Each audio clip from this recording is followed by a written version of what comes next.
How's everybody doing today? Welcome to the 99% Radio Network. We are broadcasting you live from, guess where? My house. Welcome to my neighborhood. Due to a water main break, if you guys have been following us, due to a water main break at Arlington Downs building, where Fishbowl Radio Network has their studios located, the building has been closed. So, we're getting a little feedback. I don't know. You even said lower your phones. Yeah, I did. I thought it's all the way down. It's all the way down there. It's as far as it'll go.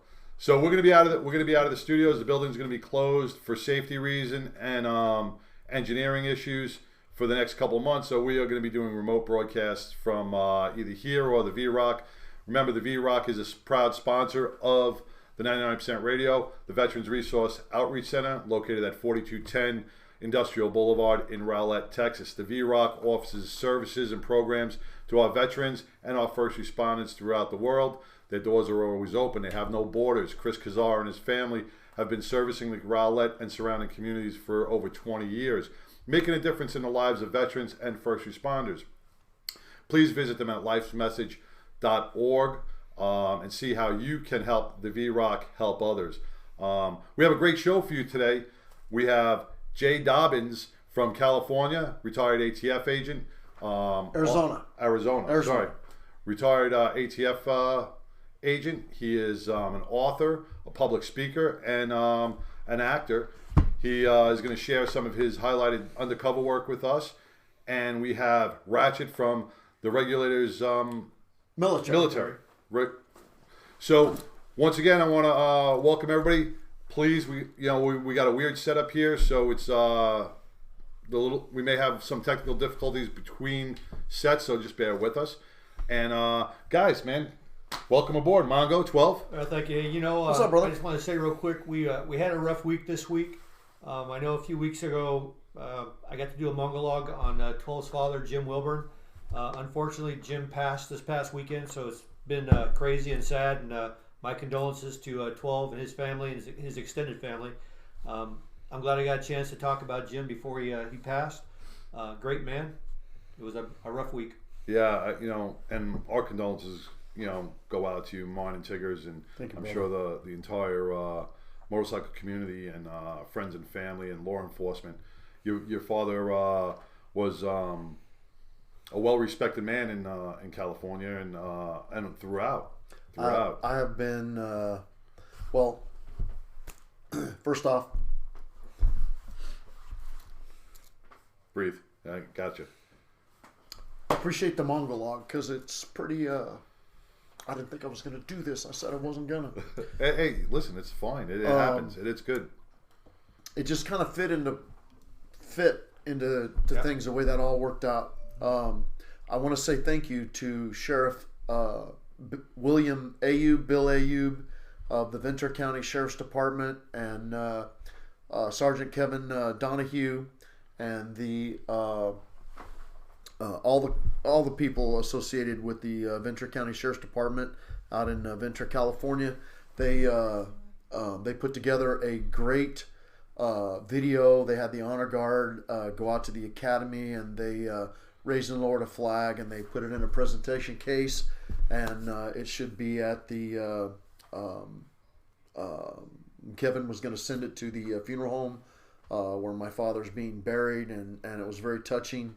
So I want to say thank you to all of them. I've known Bill Ayub since he was like 7. Mongo and I both have known him since he was like 17 or 18, and he was a cadet at Santa Paula washing our police cars. Huh. And now he's the high sheriff of Ventura County. But it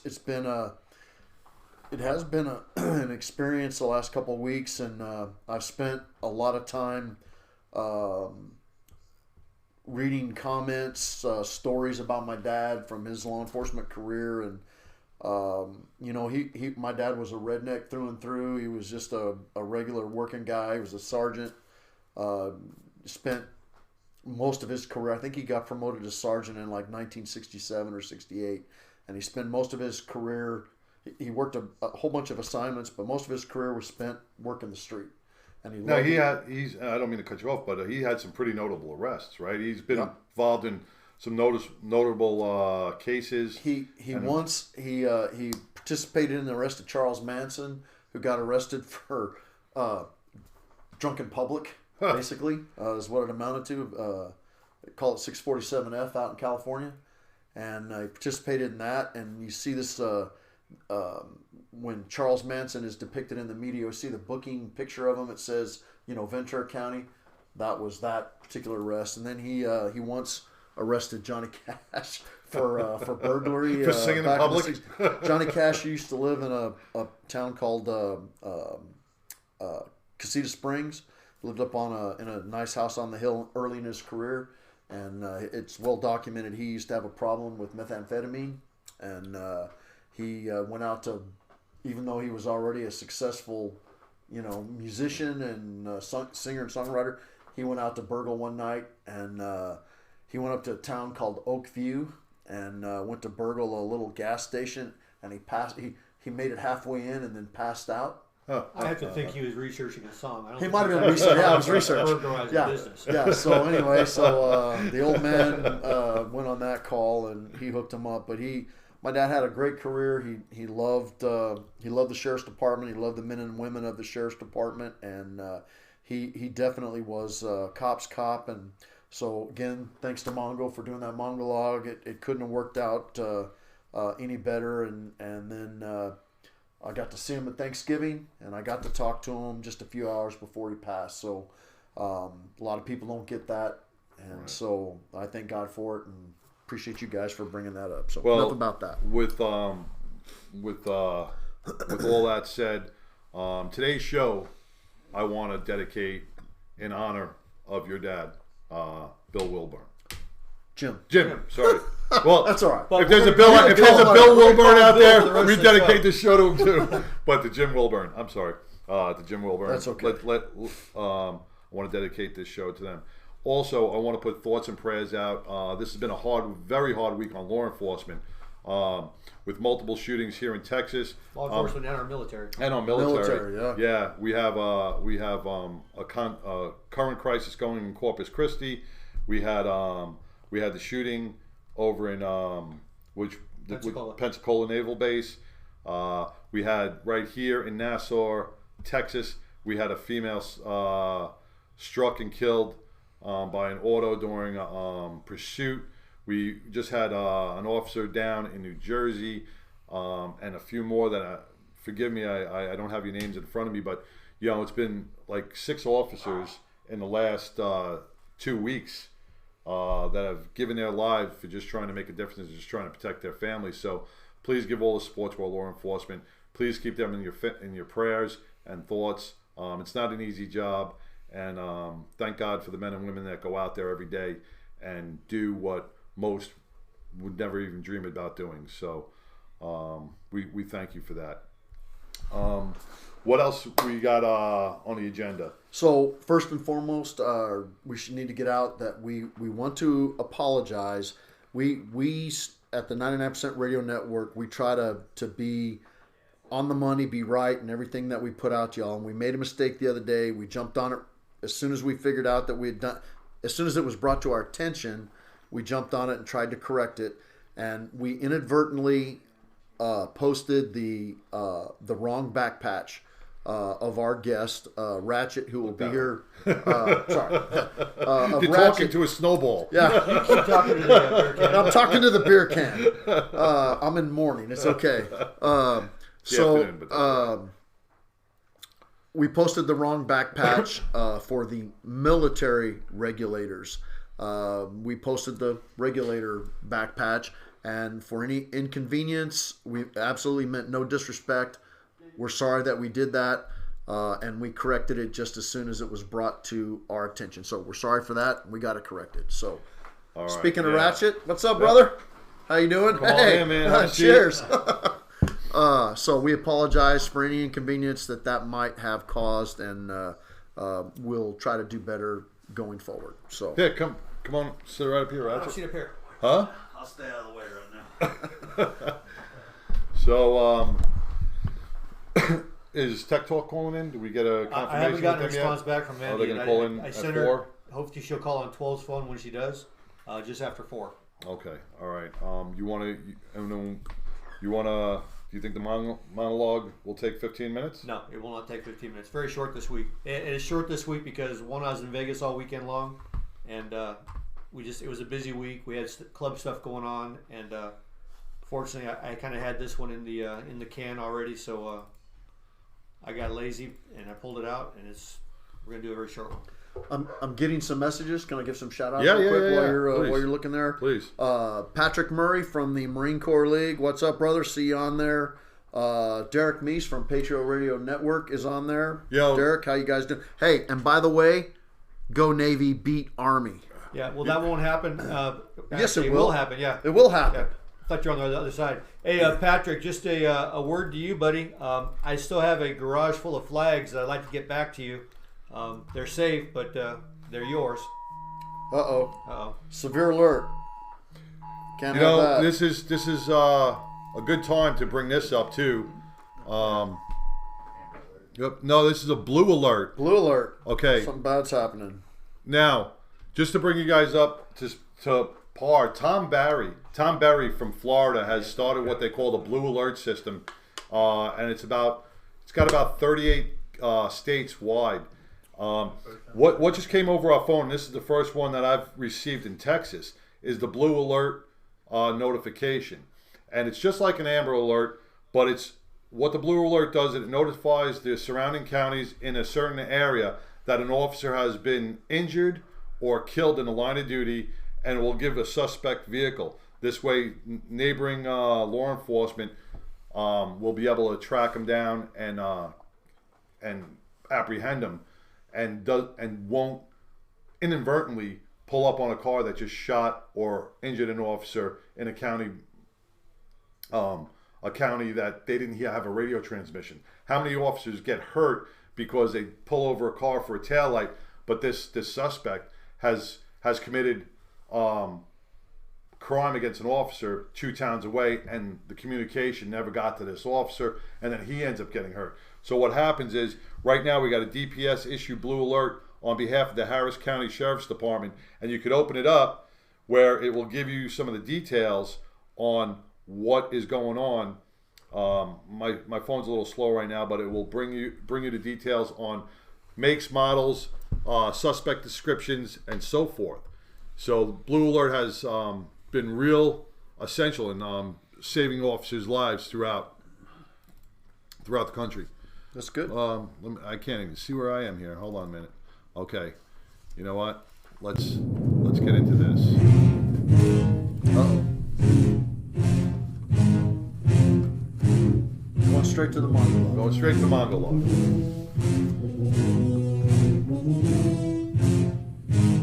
Mongo! Santa Maria! I'll believe it. And maybe one of you friends and neighbors kind of gather around and holy shit!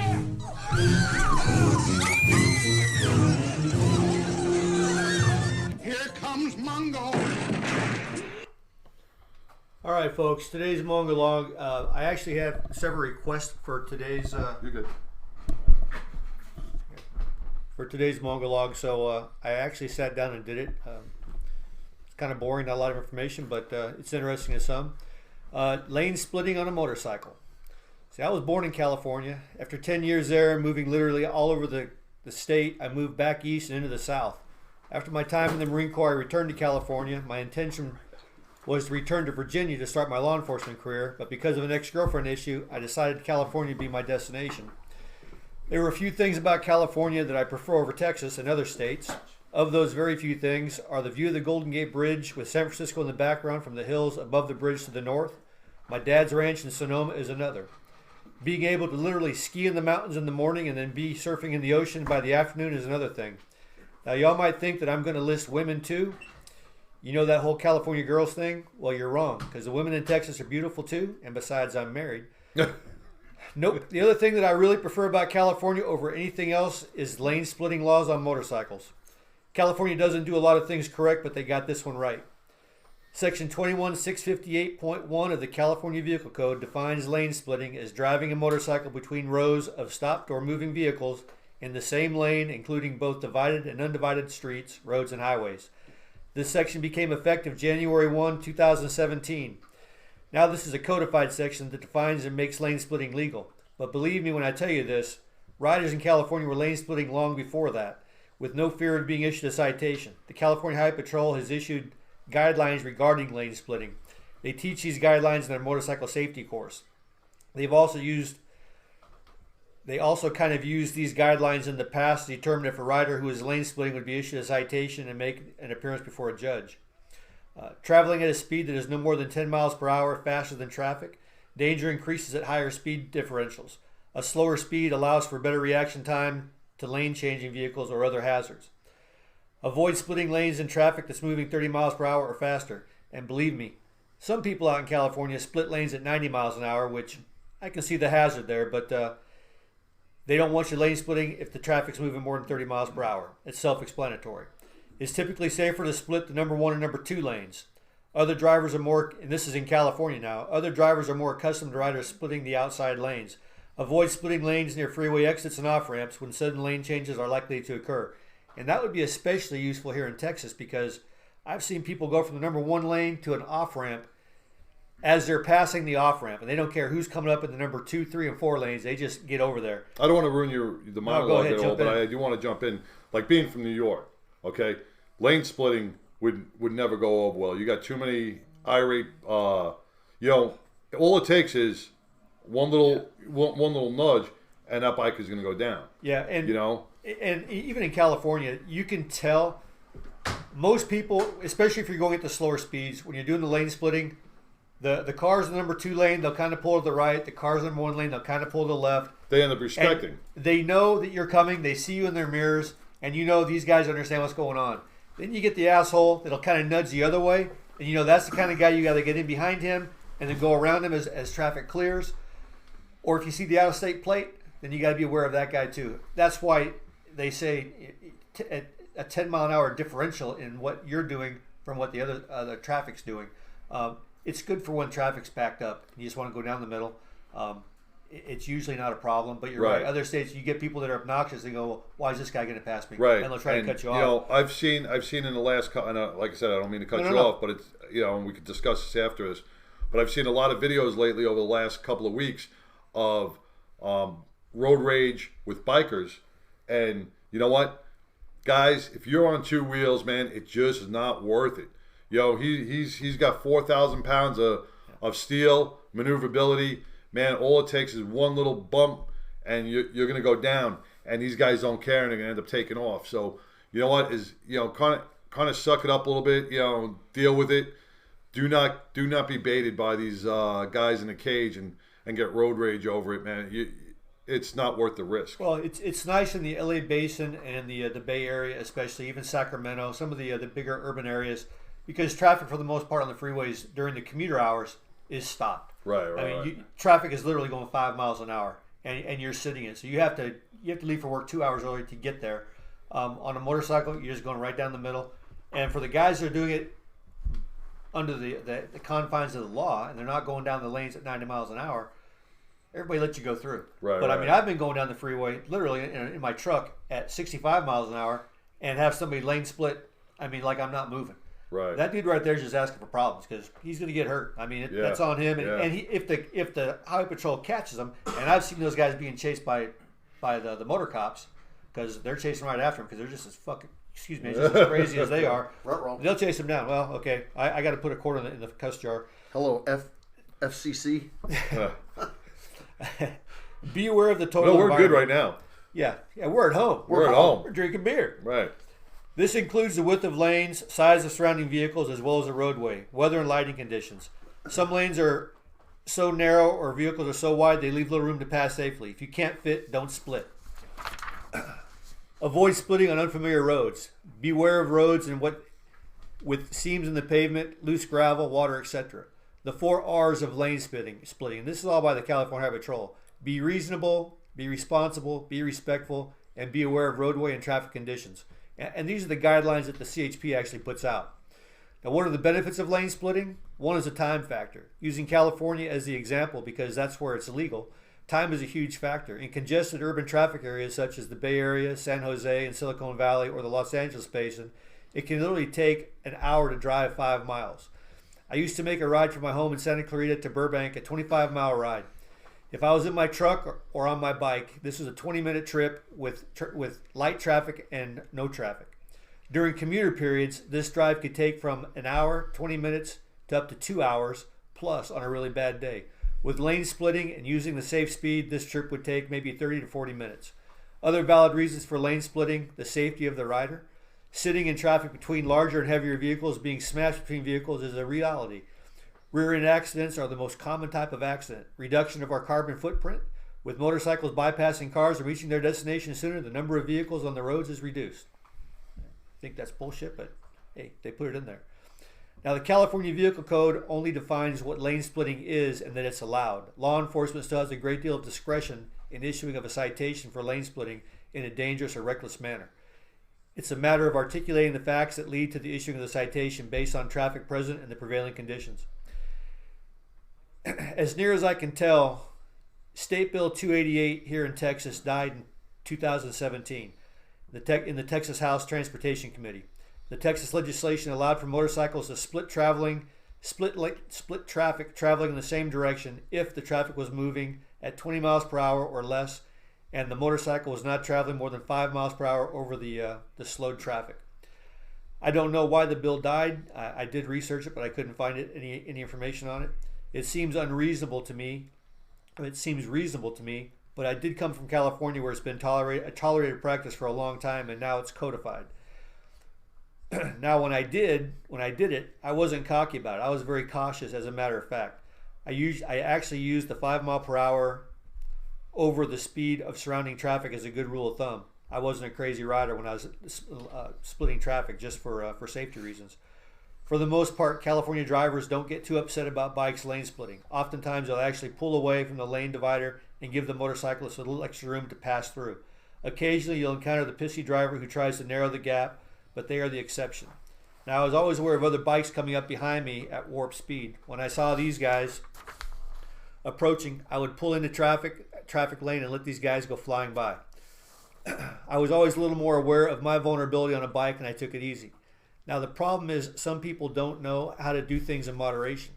I've been running down the highways in California at 65 miles per hour, and some idiot on a motorcycle blows by between me and the vehicles next to me, doing somewhere between 90 miles an hour and infinity. This is the kind of riding that ultimately gives all of us a bad reputation and fosters ill feelings towards all of us. I'm not sure how it is that California actually got this one right and every other state got it wrong. Typically, California can find a way to ruin a sunny day with a new tax or regulation, but they did it right when it comes to motorcycles and lane splitting. Hopefully, Texas will take this issue up again. The legislation is actually written in such a manner as to make sense, maintain safety, and keep motorcycles safely moving through this crazy traffic that affects us all. And that's it for the lane splitting. Now, I got a short rant I want to go into. You, the government, you are pussies. You raise the cost of living so high that both parents are always at work, rather than spending time with their children. Single parents don't stand a chance. You took God out of our schools and allowed the individual offended atheist to sue in an effort to keep God completely out of our society. Parents were told, no, you can't discipline your kids. Well, now our kids are assholes. You shall reap what you sow. We have lost an entire generation and turned them into rude, selfish, disrespectful brats who have no respect for people, property, or authority. You deem people with terminal illness and some with only a few months to live fit to work. You allow our veterans of war to go homeless and hungry, but give out millions in foreign aid. You save drug addicts over and over again, but refuse to give free diabetic medicine and supplies to our diabetic citizens. You bend over backwards to be politically correct. Too scared to say enough is enough, in case you offend someone. You put the retirement age up so high that people must work until they drop dead. People depend on hands out and food banks, whilst we give aid to those who are able to work for it. Our retired generation rely on inadequate pensions, their thanks for a life of working hard and contributing into a Social Security system that the government has labeled a government benefit. Social Security has been robbed by our legislators to pay for other programs, and now we're being told that Social Security will not sustain itself in the future. Things need to change. Amen on that. Yeah. Amen on that, man. Good job, buddy. Let's talk about the lane splitting real quick. You know, I'm nervous going between. I got bags on my bike. I got the hard bags on my bike. So going through, going through splitting a lane is always nerve wracking to me. You know, if I was on a Sportster, it'd be a little easier to glide through. You're on a trike. Well, I would just say that I can't lane split because I'm on a trike. So yeah, you can't lane split. But I was on a lowrider and a Road King, and I had the bags, and it didn't bother me. No, it didn't bother you? Yeah, but like I said, it's different out in California because they understand lane splitting. For the most part, they accept it, and people give you leeway. And I'm not doing it when everybody's moving at 50 miles an hour. Right, I'm doing it right. when the traffic is stopped or moving at 10 miles an hour, and I'm going 5 over what they're going. Right. And some people don't really understand either, is that when you, oh yeah, well, let's pick it up. Shall I get it? Yeah, get it. Can he hear you? Hey, caller, you're on the air. Is this Jay? Yep. Hey, Jay, hang on a sec. We're experiencing a little bit of technical difficulty because of It's a day one technicality. Yeah. I would just put them on loud it out up and got put it them on there. speaker. All right, let's try this again. Jay, how you doing? This is 12. I'm good, man. Thanks for having me. Hey, we're really excited about this. You're here with my partners Mongo and Sideshow and going out around the world right now. Beautiful, man. Let's do it. Hey, Jay, thank you so much for calling in, man. We really appreciate it. Sorry that we're not in the studio and we're kind of in this little makeshift in the back of my house doing this, but we do appreciate you still giving us a chance to give you, to talk to you and have a chat. I know my place in the world, and the fact that you're like in your garage and doing it like in your backyard at the trailer park is perfect for me. So just to let our listeners know, if they haven't been paying attention to any of our advertisements, we have on the line calling from out west, Jay Dobyns. Jay is a noted author, sometimes actor. Is it true that you're Krampus? Is that really true? I am not Krampus. I was in a version of the Krampus movie, but I did not play Krampus. Krampus killed me in the movie. Well, all right. So you were a victim there, but where do you want me to put this? Where do I? You want me to put it in there? Plug it in there, yeah. Plug it in there? All right, hang Hold on. on, Jay. We're just going to try to get you on All a bigger speaker. No, take that and plug out. All right, take that plug out. Right. All right, and that one in. There you go. Stick it in there. There we go. All right. Let's see, how's that sound? Does that work? Is that better? No, I can't hear him at all. I hear you guys great. Oh, all right. Yeah, much better. Much better. All right, now we got you. Okay. So, he's also a retired ATF agent. He was an undercover operative, and he's author of several books, most notably No Angel, or I'm No Angel. Is that correct? Yes, sir. No Angel. No Angel. And for those of you that are watching us on Facebook Live, and that's the only way you're going to be seeing us right now, we have Jay's happy face displayed on the screen. So, Jay, how long did you serve with ATF?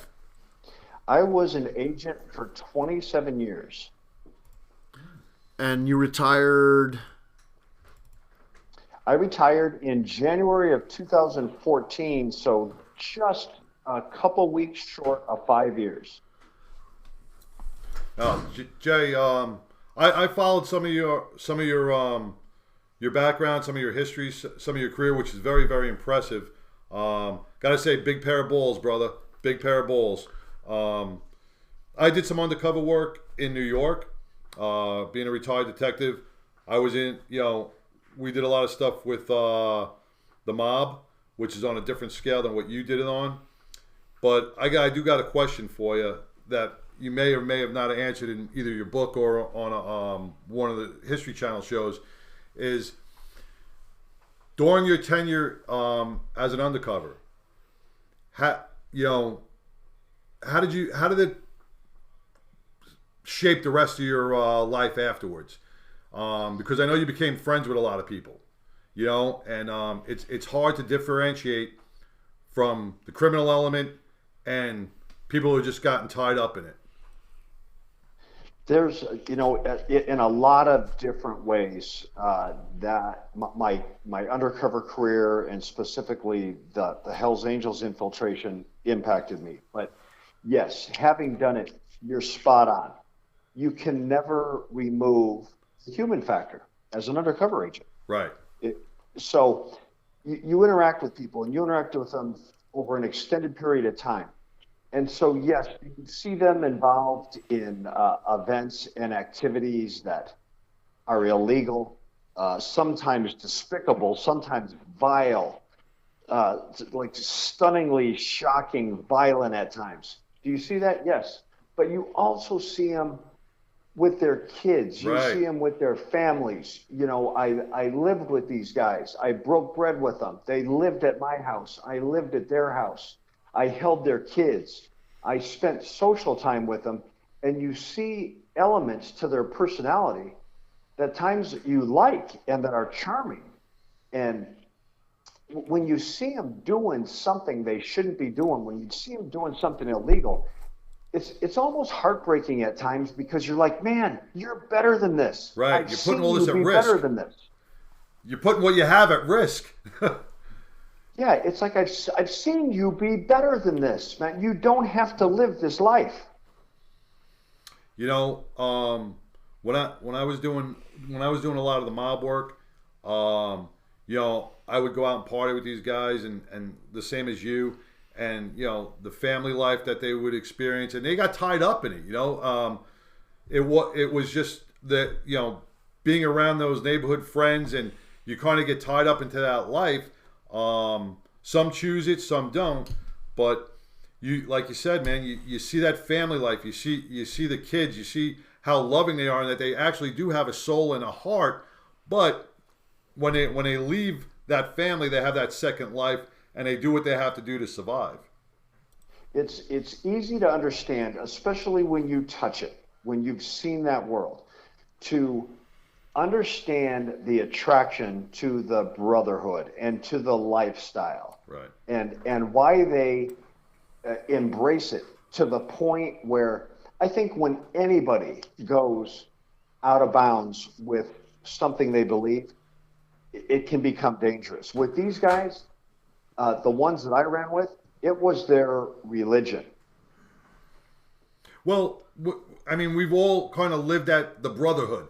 You know, either being a cop, a firefighter, first responder, a 99%er, or a 1%er. You know, no matter what it is, you all live by that brotherhood code, right? You always got your brother's back, no matter what it is. Okay, some take it to different levels. Some look at it a little differently. Some will put it above other things. But when you really break it down, brotherhood is brotherhood. Yeah, and there's usually a commonality there. There's a common interest. So if you're in Copland, if you're in the fire services, if you're a doctor or a lawyer or whatever that group of people is, you have the common denominator, that common base that draws you together. And these guys, they generally are grouped together because they have a love of motorcycles and of riding in a pack. And we all know people that still hold those mentalities, but they don't take it out of bounds to the criminal side. Right. Do you still ride?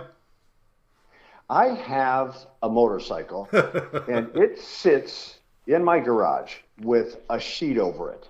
And I'll tell you why. First of all, I was never like a ride to live to ride guy. I improved my skills so that I could ride with the Hells Angels, which like these guys are the greatest street riders in the history of motorcycles. That's one thing. I don't mean to cut you off, but let me tell you something. How hard was it to learn their skills to be tandem at 100 miles an hour on some of these windy roads? You have to learn each other's movements. How hard was that to learn? Well, for me, it was difficult, which actually your question is the finish to my explanation. Oh, sorry. After riding with that is perfect. It's a perfectly logical question. After riding with these guys and riding 18 inches apart for an extended period of time at extremely high rates of speed, I was like, man, you know what? I have pushed the envelope. I've gone as far as I can go riding a motorcycle and stayed alive. I'm good. We experienced something like that. We got to see it firsthand not too long ago. We were coming back from Eureka Springs a few months back to an event that we had ridden to, and we were coming back on Interstate 40, and we could see this procession in our rearview mirrors gaining quickly on us as we were traveling westbound. And the closer it got, the blacker it became. It was like a big black snake that passed by us at about 100+ mile an hour. And we moved over for them, to be honest. We kind of scooted over, but they made a point of riding just to the right of the center divider. And they literally were the group that passed us. And I won't mention their names, but their bikemanship, their skills. It was so. I mean, they were just mere inches apart, 2 by 2. There's 30, 40 of them that blew by us at 100 mile an hour, and to watch them move in and it literally looked like a snake. Everybody was in unison, and I mean, it was pretty awesome. It's impressive. It's impressive because I've seen pictures. I've watched videos, and we ride different. We ride on a staggered formation most of the time. But to see a group of guys ride tandem, like you said, Jay, 18 inches apart at those speeds, it almost it's like the Blue Angels, when they're flying in the air. These guys just have extraordinary bike skills because they live on their bikes. They take a great amount of pride in that, like the technical difficulty of what they do, and like you guys saw, and we've all seen. The intimidation factor of that is intense, right? And they know it. Yeah, it's very intimidating when you see a large number of them blow by you at 100 mile an hour, and they're crowding you, and they knew they could tell who we were as they come upon us, and they let you know, and it was it's respecting. It was we were showing respect, and but it was damn impressive. It was pretty cool, actually. Well, then you ride like that, and like in California, where lane splitting is very common. Like you're on, the 405 freeway, packed with cars, and then they single up and start splitting lanes at that speed without laying off the throttle. And it's like there was a point in time during this infiltration where I stopped worrying about physical injury from the Hells Angels. I had won their trust. I had won their loyalty. In some cases, I had won their love. I had gotten to a point where there was members who believed me to be Jay Davis, the debt collector, hitman, gun runner. There's members who would have stepped in front of a bullet for me. I stopped worrying about being hurt from a Hells Angel. I started worrying about trying to keep up with them and driving my motorcycle into a telephone pole. Yeah. Did you ever have guys go down during a ride? There was occasions, yeah. When you ride like that, and you guys know, even with the highest level of skills, at those speeds and at the proximity that they ride with, one small mistake can be fatal. And a mistake or some event, some distraction, something that gets in your way, it can happen to anybody. And when you're going that fast and that close, really, it doesn't matter how good you ride. There's some things that are just unavoidable, at times unsurvivable. Yeah. Well, I don't know how they do it too. I ride a Heritage Softail, and my bars are standard. But some of and I think I've seen videos of you, riding your bike, and you have those big old ape hangers, and how those guys do that with ape hangers or with the big extended forks. I have no idea, but my hats are off to their riding skills because they are exemplary. Yeah. Well, I'll tell you how I did it, and I don't claim to be any expert. Even just having kept up with them, I don't claim to be an expert, but I'll tell you how I did it. I grabbed on, I held on as tight as I could, I pulled my balls up and just closed my eyes and said, "Let's go." That's how Mongo rides. Gets me around. All right, so Jay, let's talk about life after the ATF, man. Getting back into your home life, getting back into the real world. How hard was that? And what are your? I mean, we see you wrote a book, and you're doing a lot of stuff with Hollywood and act coming out as an actor. What are some of your projects you're working on? How's the transformation going? How easy is it, or how hard is it? Well, the transition is going well, and I'll answer your question in multiple parts.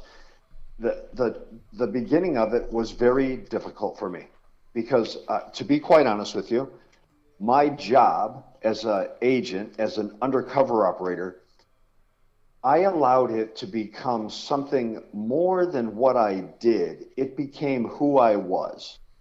And when that happens to any of us in the law enforcement profession, that's dangerous. That's right. That's a dangerous mindset to allow yourself to get into. With that said, when the case ended, I realized, and it took me a while now, I realized the amount of battle damage that I had done to my family and to my personal life by being so overboard, so driven, so committed to trying to do the best I could. I took it too far, and I've spent a lot of time, basically all my time in retirement, trying to recover from that and trying to fix the battle damage that I put on my family.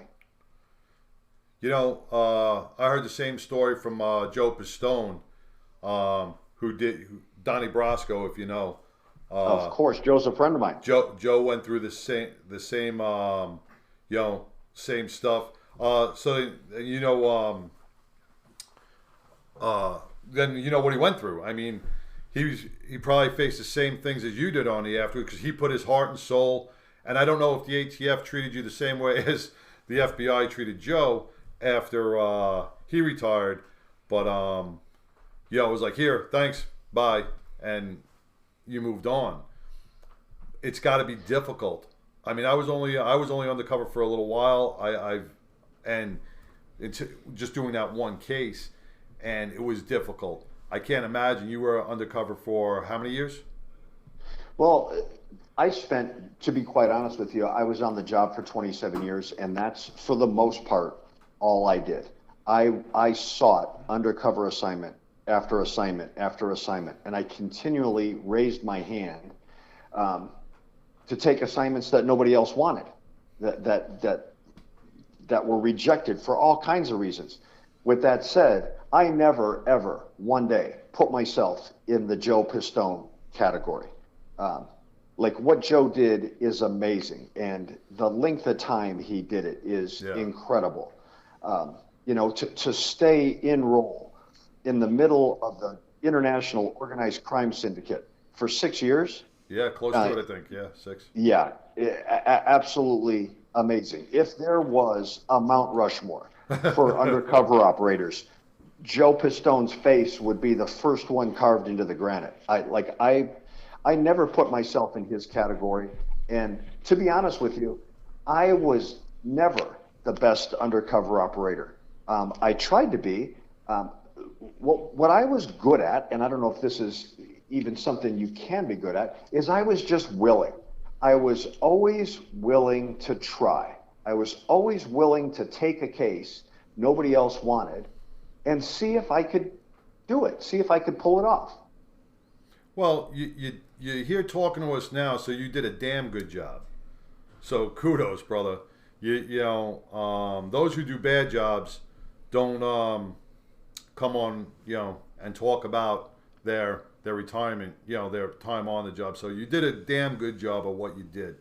That's a great point, and I think it's worth a comment in that.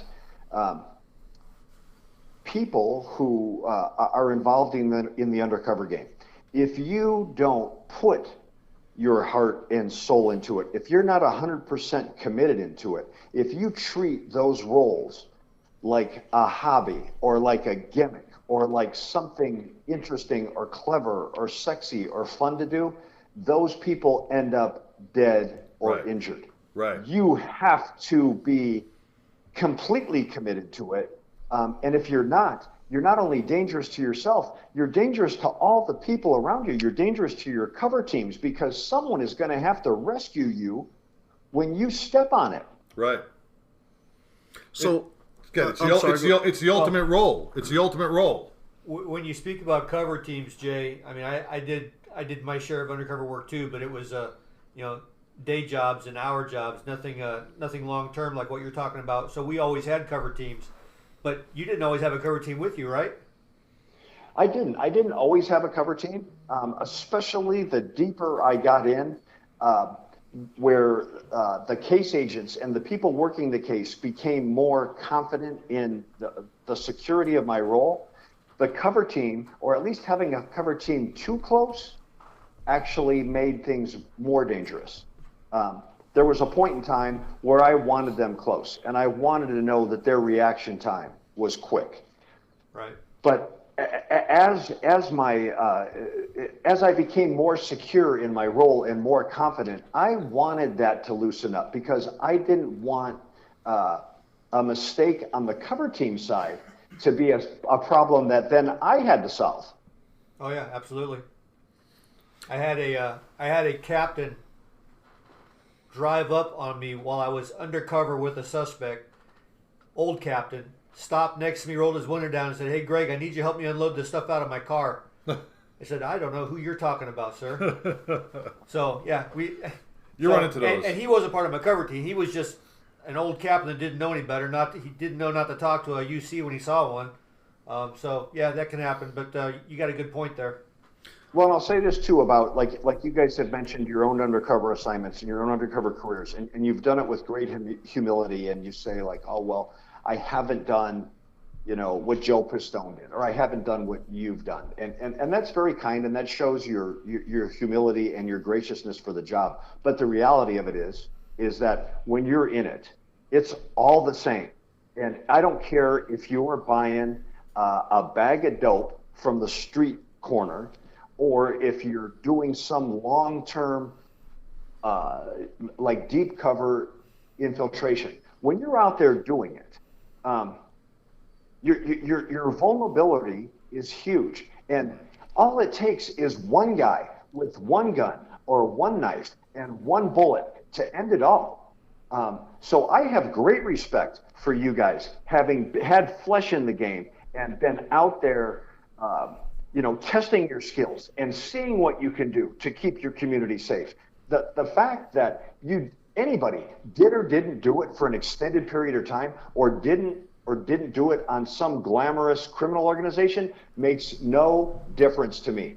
You had flesh in the game. You were out there doing your best, like living out some false persona, pretending to be someone you're not, around people that when they find out, or if they find out that you're not being truthful with them, will put a straight razor to your throat. Yep. That takes balls.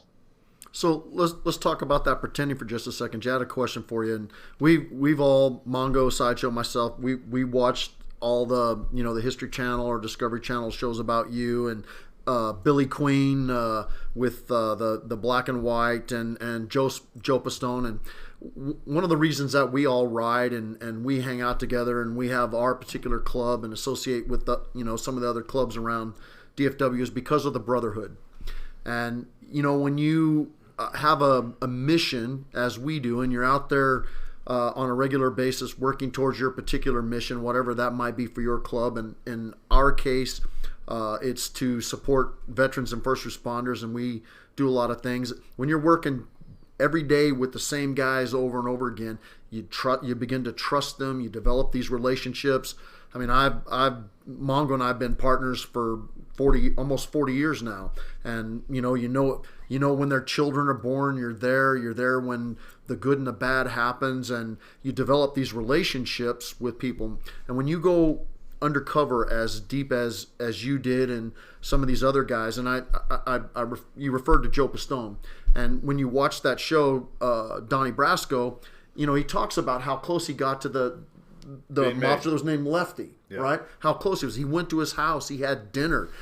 He was at the hospital when his kid was sick, and so it's kind of hard to fake relationships. People know if you're legit or not. They know if you're pretending to care about them, give a shit what they think. And that was something that, as I learned your story, and I think I told you, I have the greatest admiration for you, having been in law enforcement literally all my life, or either in it or around it all my life.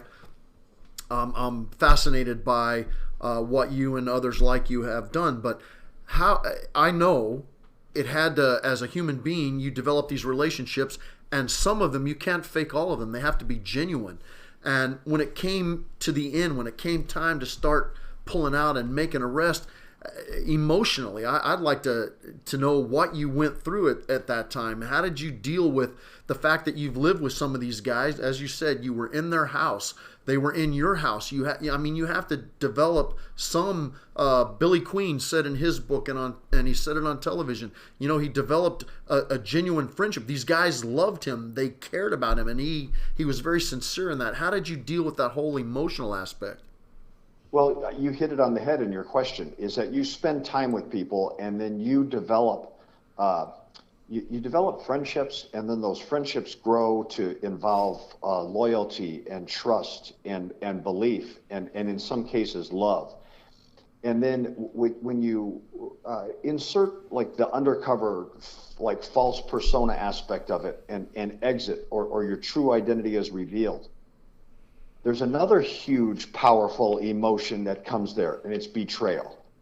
And when any of us, we've all felt betrayal. I don't care if it's like a girlfriend in junior high school, man. That feeling of having someone that you love and believe in break your heart it hurts, man. It really does, and it's the human side of us. Billy, you mentioned Billy Queen. Billy's another friend of mine, an amazing undercover operator.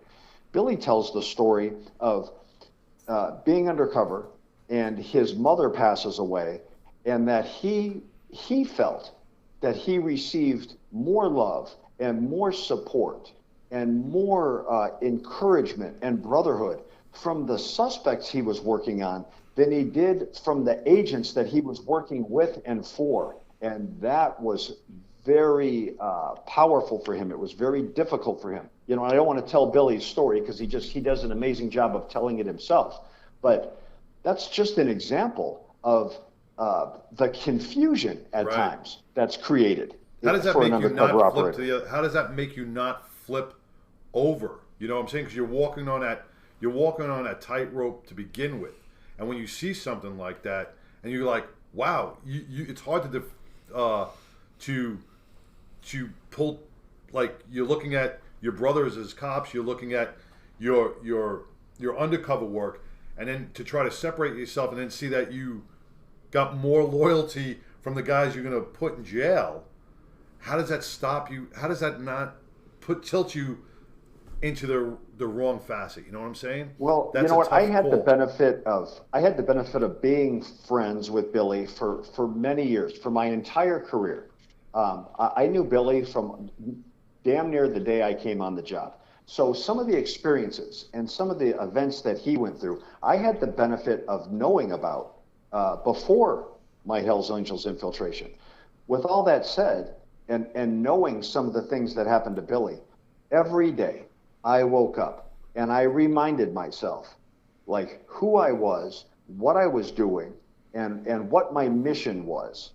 That, man, like, I am on the good guy's side of this equation. I'm pretending to be on the bad guy's side of this equation. And these people that I feel like love me and care for me, if they find out the truth, if they find out who I really am, that love and the thin line between love and hate will be crossed very quickly. And these aren't the kind of people that are going to find out the truth about you, find out who you really are, and ask you to leave. When they find out who you really are, they're going to put a baseball bat on the back of your head, and they're not going to ask you before they take a smack at you.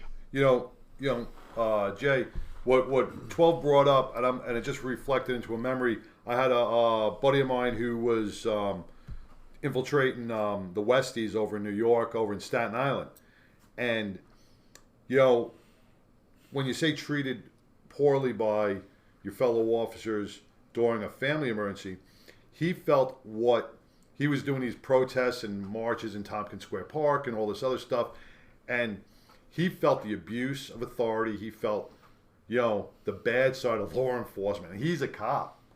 He's undercover. He can't blow his cover, but he's getting that the bad end of the stick. You know what I'm saying? Yep. And you run into that, and it's a hard choice to make. He says he was seriously confused because he'd be sitting there, in Tompkins Square Park, and cops would come up and just hit him with a stick for no reason. He'd be like, dude, this is what these guys are trying to tell me about. How brutal it is, and now he's seeing for real. It's yes, you're spot on with that, and I'll tell you the truth, and this is not a flattering statement of our profession, right? But I had the dog shit kicked out of me by the cops on several occasions. I'm not saying that I didn't have it coming, right? I'm not I probably had it coming. In my role, I was not the most cooperative defendant, right? But I also experienced some events that were not flattering for the law enforcement profession, the way I was treated and the way I was handled. Because you know how it's supposed to be. You're like, you're not supposed to be acting like that, and I can't say anything. Well, and as you go from west to east in our country, the way policing is handled, it changes. Out west, there's a very much a kinder, gentler, kind of touchy-feely vibe. And then by the time you get to the East Coast, you get to, you go through Chicago, you get to Boston, you get to Philly, you get to New York. You pop off to a cop, you spit on a cop, and you're going to get a stick across the forehead, and it's going to split your head to the white meat. Not anymore. I think anymore. 12 and I are working the wrong part of the country. Yeah, but that's how it used to be, but not anymore. I mean, throughout, and you hear it every day. I mean, throughout, politics is really putting a kibosh from east to west on a lot of what law enforcement does and how to handle certain aspects of crime. So it used to be that way from New York and like I said, Chicago and Philadelphia and all the big cities. Can we go down a little rabbit hole real quick? Because I want to. I don't know, Jay, if you've heard us talk about his book.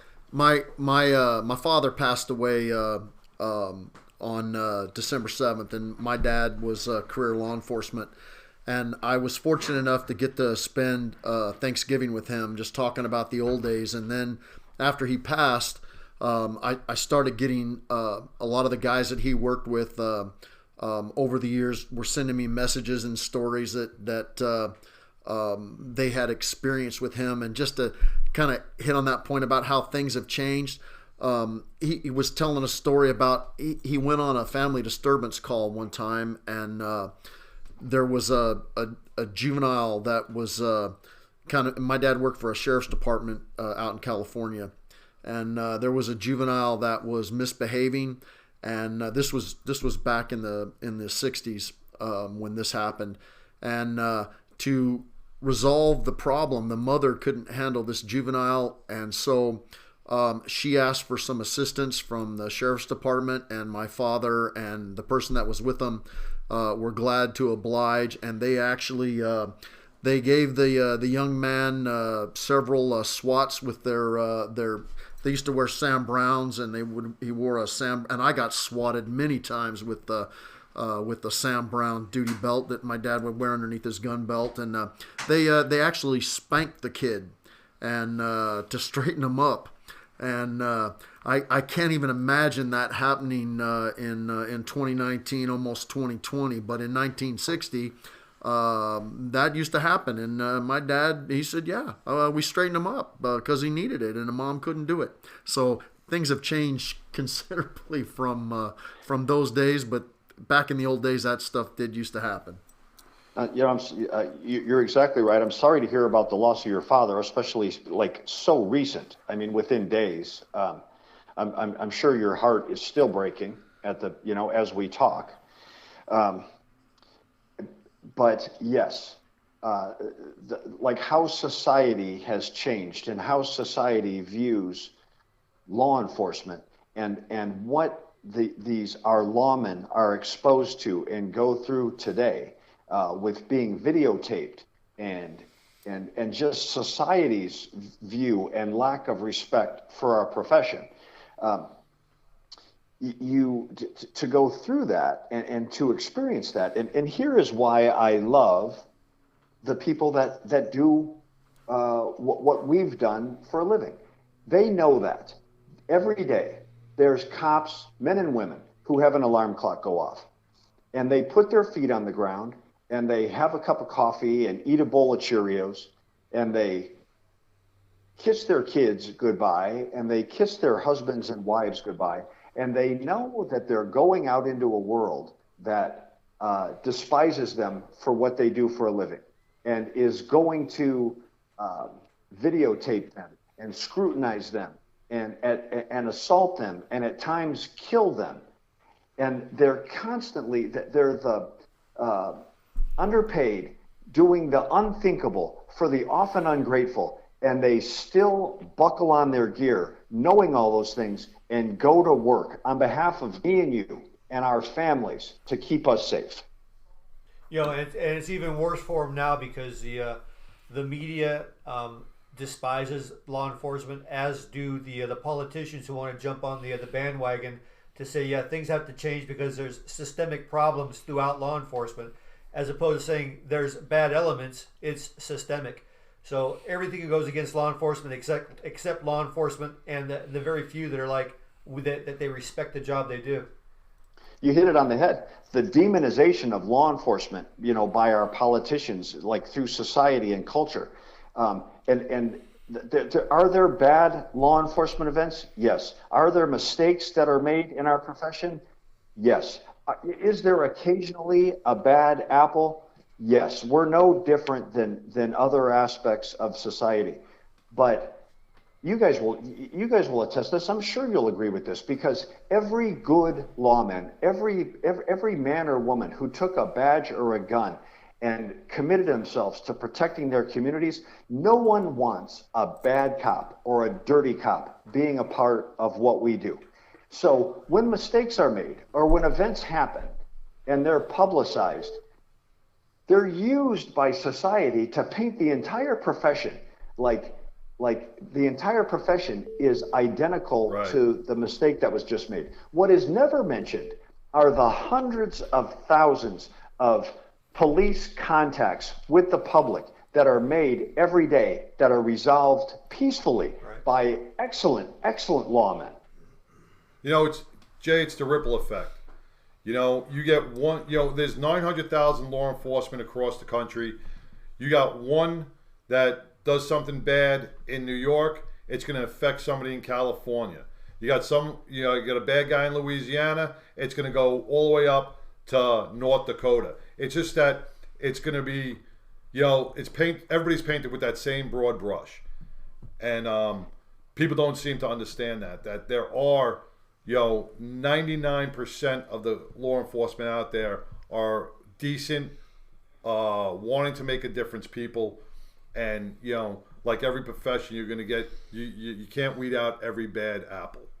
Well, it's part of, I think it's part of the human factor in all of us. So like, let's take that exact same example and put it into another world. Because Colin Kaepernick kneels for the Star-Spangled Banner, there's elements of society that hate professional football players. And that despise professional football players. You know what? There's professional football players out there who love the flag, who love the anthem, who would never think about it.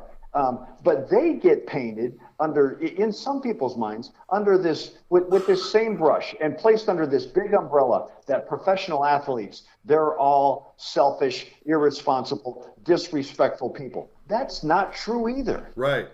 Good. That's a great analogy, because, you know, I haven't even looked at it that way, because, yeah, I was, you know, when Michael Vick was starting doing that stuff, you know, when he was a dog fight, I got pissed off at the whole NFL for allowing him back on, and I boycotted fucking the NFL for a while. I was pissed. You know, my wife. Hey, listen, my wife rescues dogs. Jay, I got five. I got five in my home. So, Hey, you know, you're a Jet fan though. You're not missing much. well, the Jets won this week. The Raiders, on the other hand, did not. Okay. So, all right, I got all right. but you got me I there. get what you're saying. Yeah, you know, and I'm guilty of that. I'm guilty exactly what you just said, and what I was preaching on law enforcement. I'm guilty about that on the NFL, man.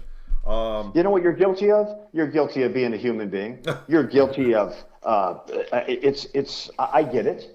I get it. I don't always agree with it especially when that negative focus is placed on the entire world of law enforcement. I don't agree with it, but do I get it? Yeah, I get it. Yeah. So Jay, we got a few minutes left with you, and I kind of want to change the subject just a little bit here to something a little less serious. All of us are into ink, and you clearly have lots of ink. So first question I have for you: when you started going undercover, were you already inked up, or did you get your ink after you went under? I'll tell you the evolution of that. When I started working undercover, initially, I had no tattoos. As a young agent. Now I came on in 1987, right? So I started to acquire some. But people look at me now and they're like, "Oh, well, you got all those tattoos to work undercover." And I look at them like, "Have you lost your mind?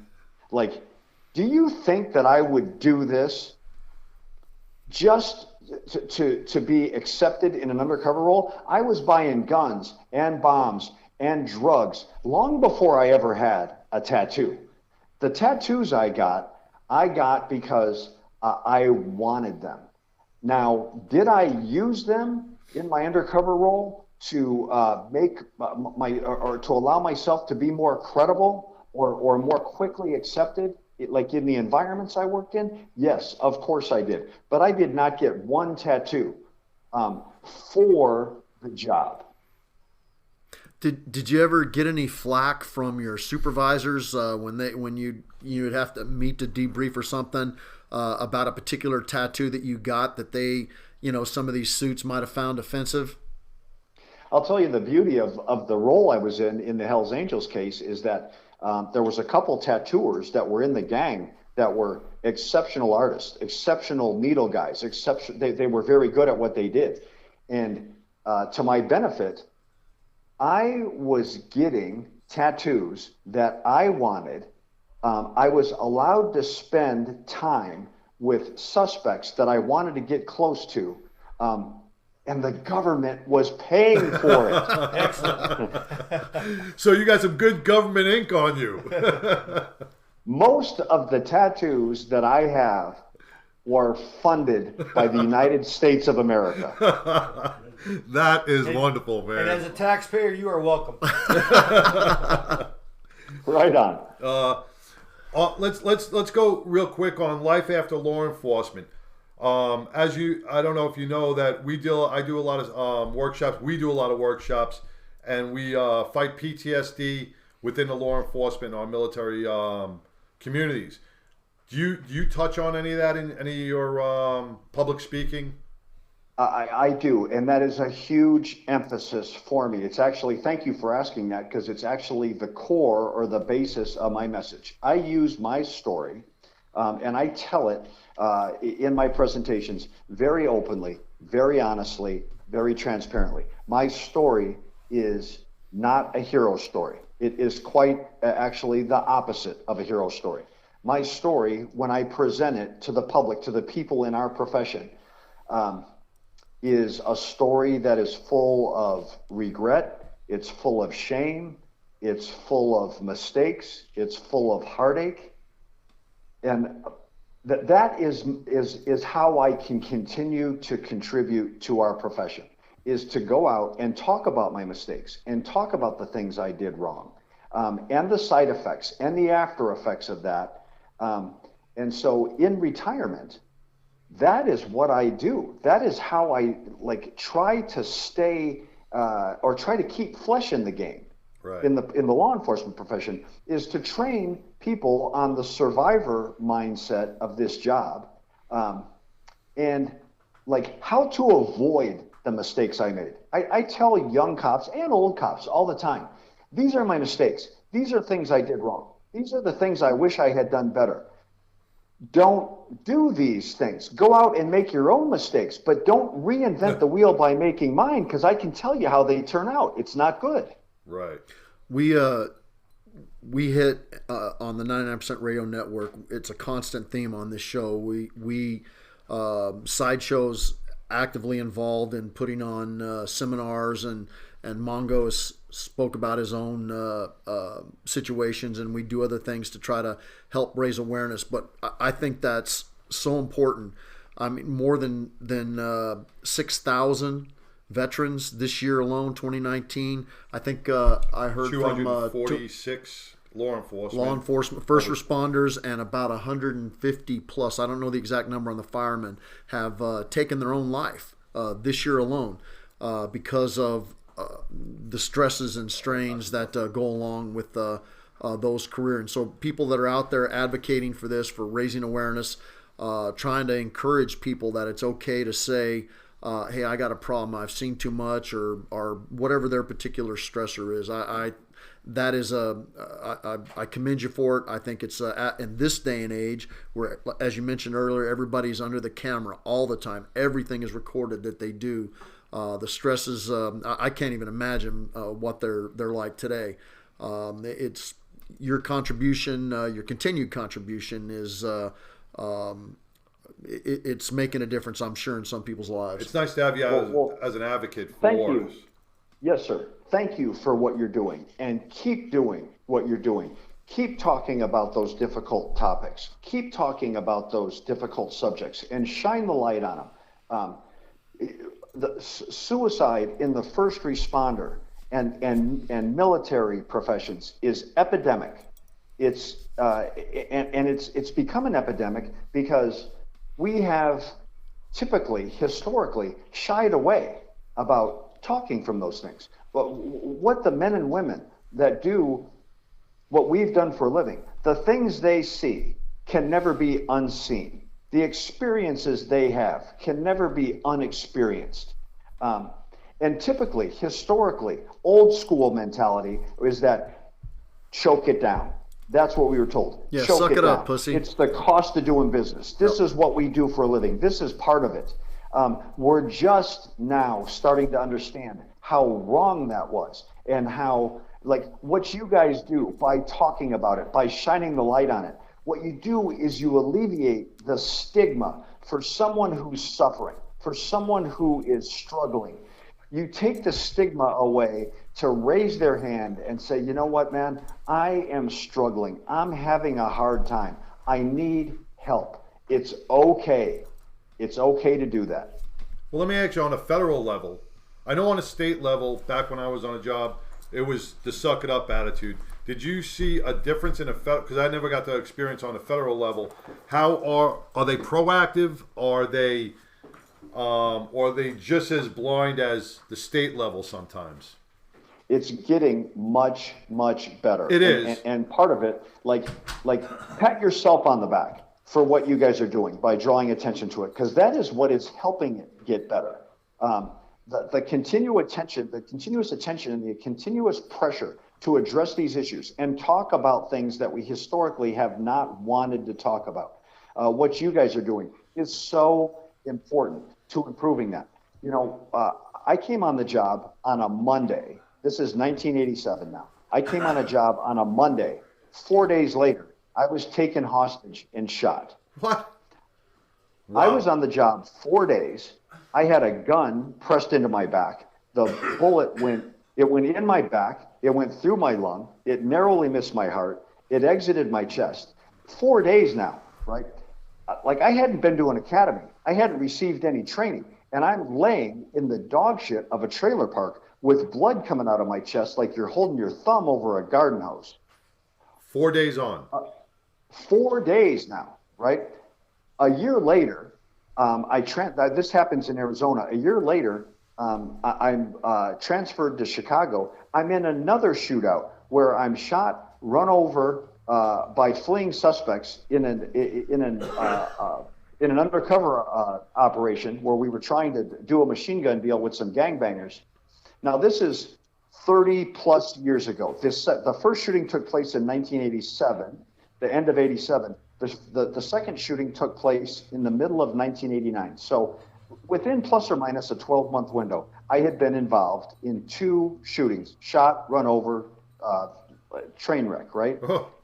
The old school mentality. We had an old school supervisor who I loved, who I adored, who was a good man, a cop's cop. But he walked in, and we had a bunch of young agents, all scared, chewed up from these events, and he said, I have to ask you this question. Do any of you pussies need peer support? Well, who was going to raise their hand? Right. No one was going to raise their hand. And that was the old school mentality that has been carried forward for so long, that what you guys are doing is helping to defeat. Well, Jay, once again, man, what you're doing. Did someone just pop a beer? Yeah. No, of course not. What you're Beautiful. doing, talking to some of these younger officers, is definitely making a difference, because they hear it firsthand from somebody with your past experience. And I think you're saving many lives out there at your seminars, and you're keeping your mission continuing by doing what you do. Maybe not out on the street, but you're doing it in the minds of every law enforcement officer out there, which is a better playing field.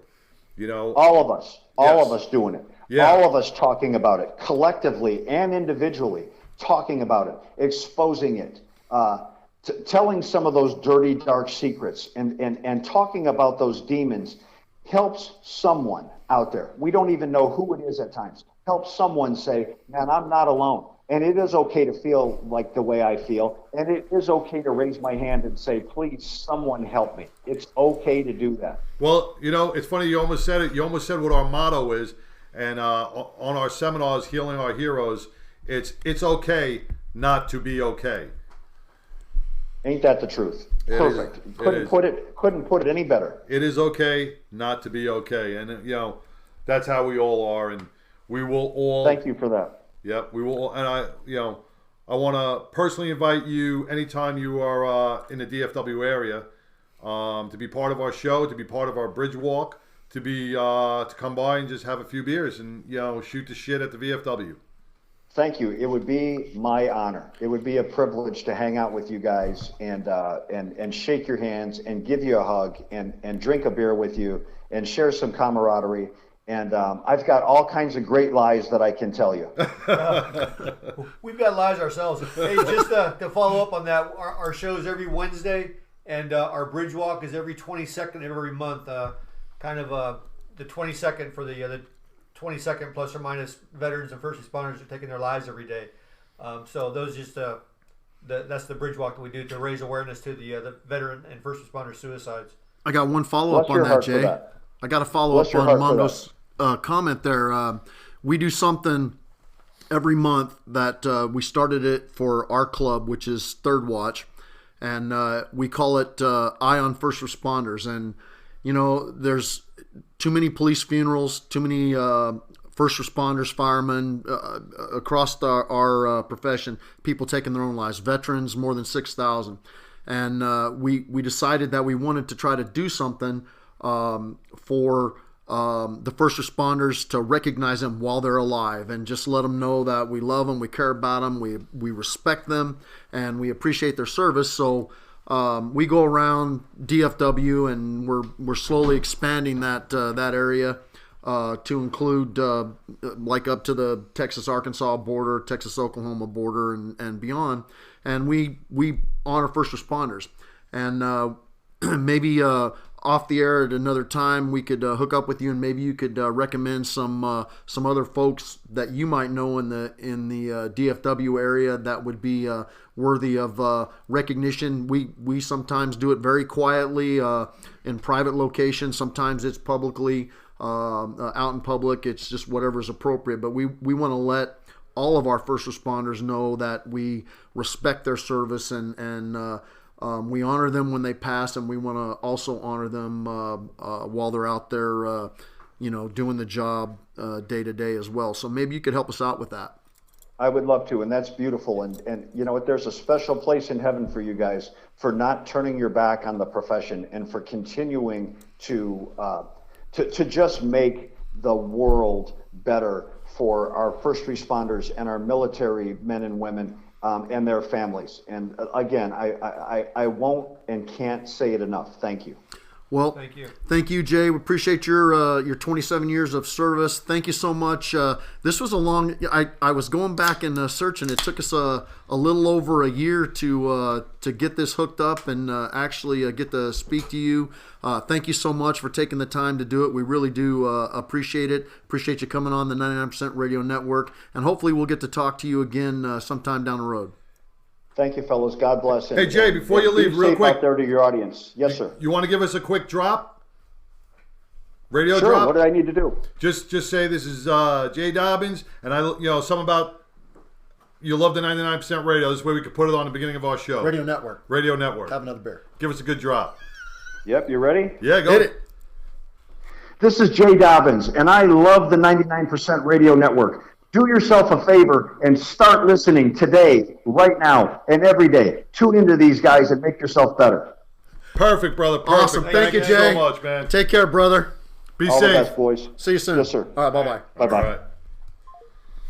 Man, that was an awesome interview. That was very cool. Yeah. Man, what a Take care, brother. Be All the safe. best, boys. See you soon. Yes, sir. All right, bye-bye. What happened? Bye-bye. Uh-oh. Oh, there you go. All right, Plug got rid of that. that. Sorry about that. You know, Jay's got such a extensive law enforcement background, and his perseverance and his continued service throughout the law enforcement community through his work in workshops and tours and speaking engagements. You know, that takes a strong person to keep going, and it should show every single law enforcement officer out there that, you know, never give up. Things aren't bad. I mean, Jay is probably the poster child for things do get bad, man. And you know what? Push right through it. I mean, shot twice, run over, the things that he's had happen to him, and you know, he kept going. He kept going, and I'm sure he had a good support network. But I'm sure that's a lot within his inner soul, whatever he found. And to all law enforcement officers out there, man, use Jay as the stepping stool for success, for perseverance, and to overcome. Man, when you're feeling down, think about Jay Dobyns. Go, you know what would he do? You know, take that gun out of your mouth, take those pills out of your hand, and move on and make a difference in someone's life. Just keep going forward. I wish that we could have had some more time to, you know, sit down and talk to him. Because the one thing I thought about this a lot before we did this today is that emotion part. You know, when you're hanging out with brothers and you're getting close to people, you know, what did it do to him? You know, what did it do to them when they realized, you know, because he worked 27 years. He did more than just one undercover deal. He did multiple ones, always playing these roles and stuff. But when you do one for 5 or 6 years and you're really in deep and you're really developing these trusting relationships, I don't give a shit how strong you are. It's got to create some kind of an issue for you when the day comes and you got to drop the hammer. It's got to be hard. You know, but he brought up the one point that he did bring up, which I thought was amazing, was it doesn't matter how long. When you just said 6 years, 5 years, 4 years, whatever it is, you know, a regular buy and bust operation that can go bad. Even a one day buy and bust operation where you're going to buy drugs. You're going to go buy an ounce, you're going to go buy 4 ounces, and you're going to kind of sit at the bar and you're going to have a drink with the guy and you're going to befriend him, right? So, and now when you start taking him down, you're actually going to, that's going to have an emotional impact on you. So, yes, does he have a lot more emotional impacts? But he's found an outlet. He's found a way to help others. And like we do, we all have those issues. We all suffer from, you know, some sort of either anger issues, emotional issues, whatever they are. You know, in Mongo's case, some sexual issues. You know, gender identification. Because everybody wants me. You know, but whatever we do suffer, you know, this club, Third Watch, okay, making a difference. You know it, I know it, Mongo knows it. When we walk that bridge, that brings a certain thing inside of us, and it uplifts us. All right, when we do this show and we can help out other people, that uplifts us into something, and it makes us forget about our bad times and brings us into the good times. So, you know, my thought to any officer, any law enforcement officer or first responder out there that is having an issue, who is having some struggle with the demons that you've seen that live in your head, you know, wake up in the middle of the night, you got those 3 demons that constantly come and visit you. All right, try making a difference. Try joining a club or group and try to help support others, and you'll see what a difference it will make, you know.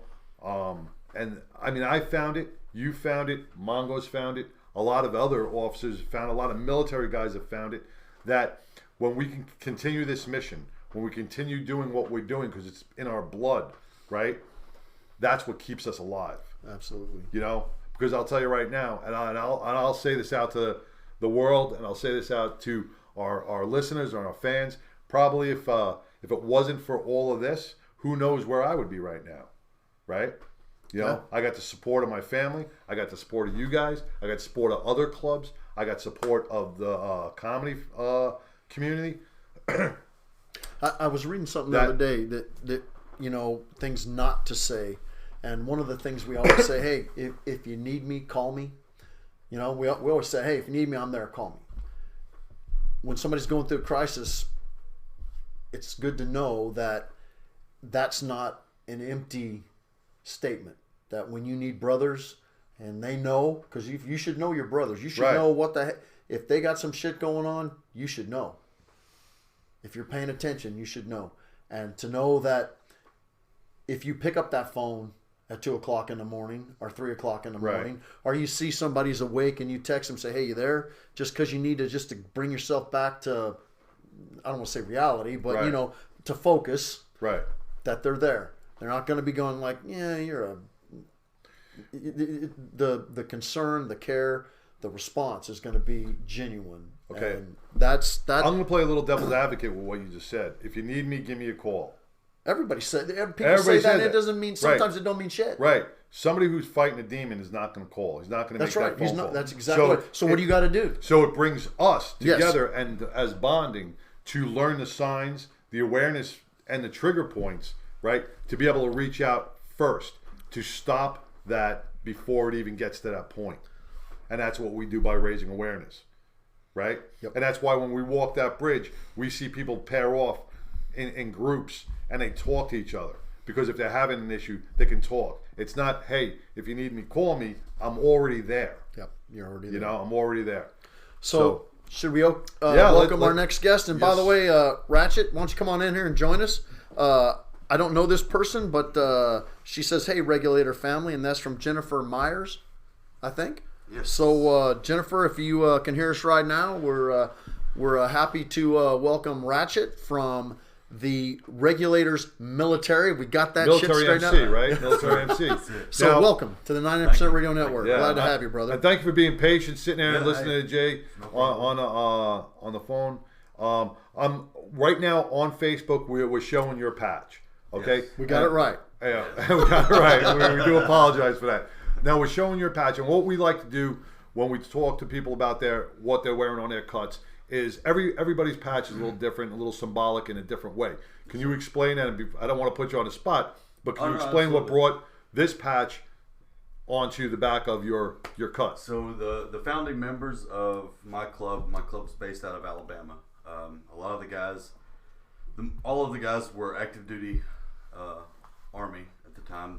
A lot of them met in jump school, so they were jump masters. That's where the wings come from. And then they served together in special forces units, which is where the crossed arrows come in. And then the Punisher skull was just part of one of the units that some of them were attached to.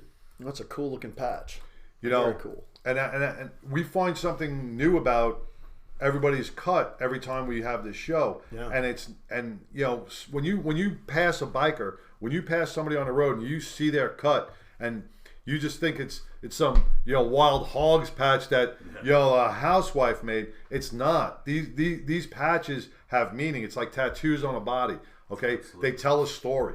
Okay, they mean something to the members of the club, and it brings them to a bond. So when everybody says, "Hey, why that patch?" This is the reason these guys wear this patch. And thank you for sharing it. I appreciate that. So we've been trying to get you guys on the show for a little while. Took us a while to get it done. Like when you and I were texting back and forth and talking, the reason the 99% Radio Network exists is to try to elevate all 99% clubs.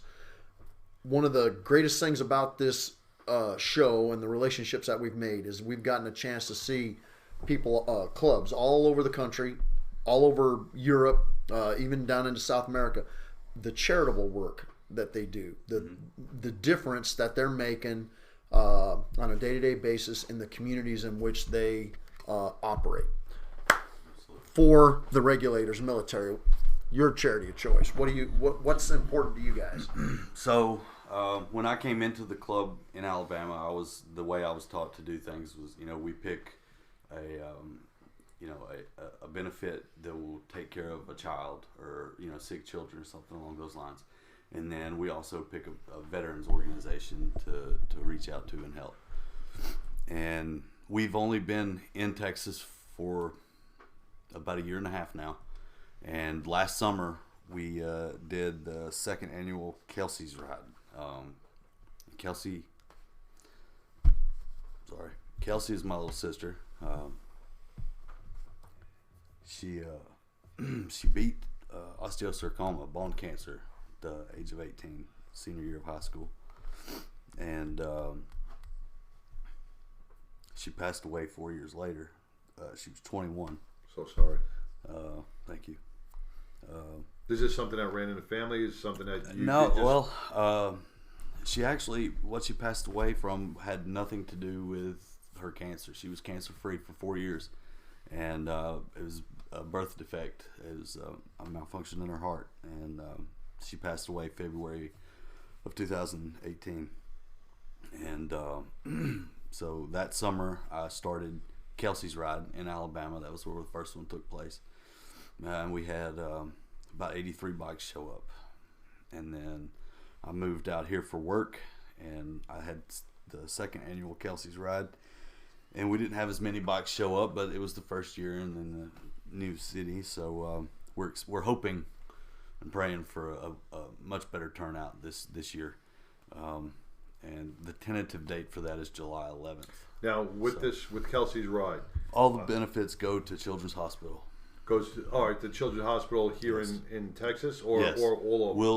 We'll donate to here in Texas. I'm going to coordinate with some of the regulators chapters back in Alabama to see if any of them want to jump in on this and pitch in for a donation to the Children's Hospital in Alabama.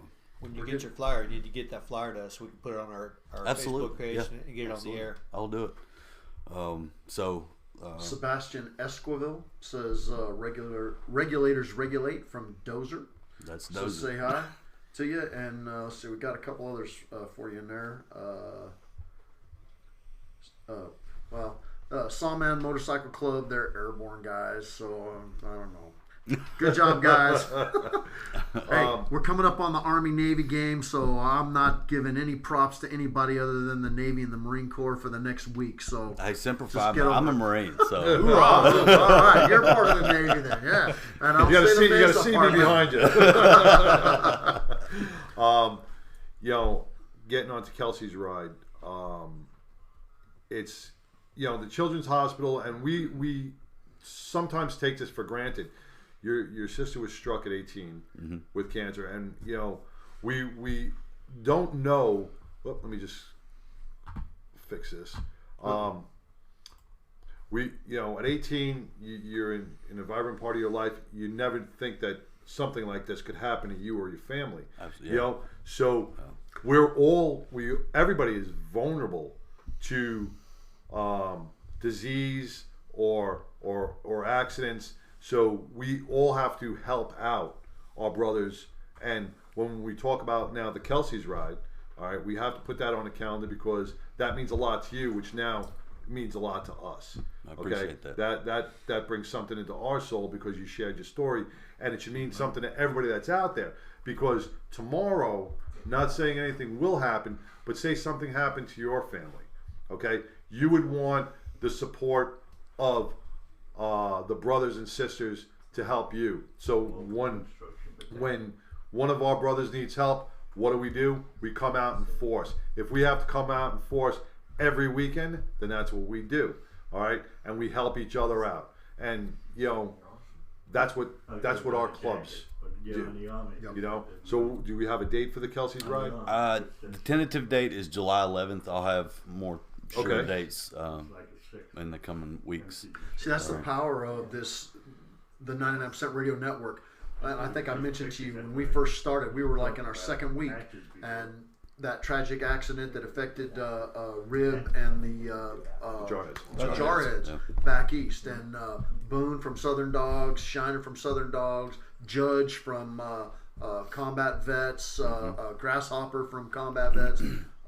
They all got together and put on, and we had a very small part of it. Those guys did all the heavy lifting, but they got together and raised about $27,000 just from us, or meaning DFW. We were a part of that. We rode in. We actually met up with them at it was Buffalo Wild Wings and rode into Strokers with them that day. So there's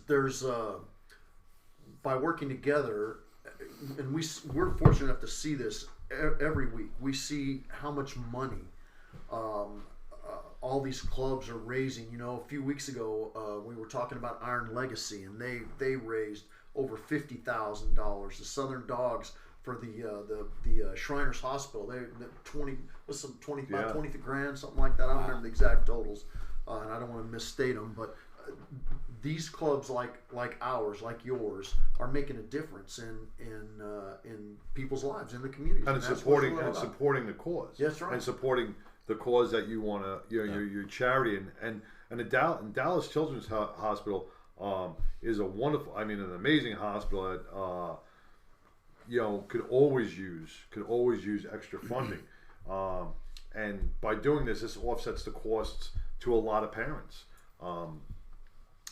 Like with Shiner and the Shriners Hospital, they treat these kids for free, and they count on donations. Plus memory, plus when you were talking about just not too long ago about when your dad passed away, you had all these people come up to you and give accolades to how great your dad was, right? Well, when someone in the brotherhood dies and a family member dies, it's an accolade to him and his family to show the support. Okay, when firefighters put up that arch and the firefighter goes under there, for those that's a couple of seconds they go under that arch. That family in that limousine is overwhelmed with joy for that moment. Overwhelmed with joy because they see the brothers that are out there and what they do.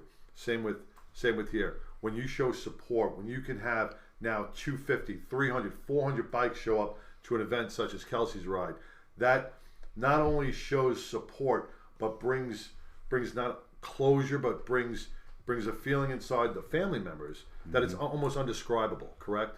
Yes. That you see that in the brotherhood, and it strengthens you, and it strengthens the family. Absolutely. So you're the president of the Fort Worth chapter, correct? Yes. Okay, so we've had a lot of clubs come on. Most of them have been LE clubs. A few of them, like Iron Legacy, are not. You're the first, and hopefully not the last, but you're the first military club. Okay. So help the people that listen